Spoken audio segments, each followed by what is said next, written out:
Hi everyone, ituturo ko nga pala sa inyo kung paano mag-makeup na walang gastos. Ito nga pala ay harina, sobra sa niluluto ko.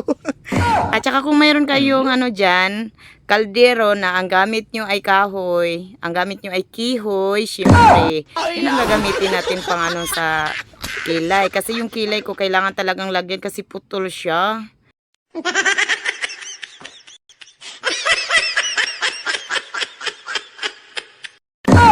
Tsaka naglagay din na pala ako dito sa eyelashes ko para kumakapal. Kasi manipis lang siya. Tsaka binilisan ko nga pala, pinorward ko ang video. Kumain siya ng mahabang oras. Naglagay nga rin pala ako dito sa ilong ko para tumangos naman. Tsaka patungan natin ng harina para kumintab, para magpantay. At naglagay din ako dito sa ilong ko, patungan natin para kumintab. Yan.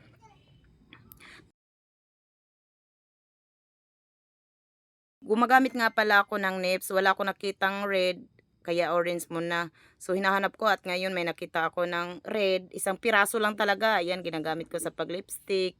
Ayan, maganda na siya, be. Naglagay nga pala ako dito sa, sa pisngi ko. Para hindi halata, nilagyan ko ulit siya ng harina. Ayan, naglagay ako ulit. Pinatungan ko nga pala siya ng NIPS na kulay orange para gumaganda siya. Hindi halata, uling pala yung nilagay ko.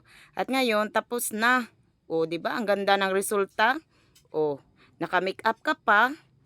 O, may snack ka pa. O, di ba? Let's go. Try nyo. Try nyo, be. Napakagandang resulta, be. Para ka rin nag-makeup ng tunay. Oo. Ay!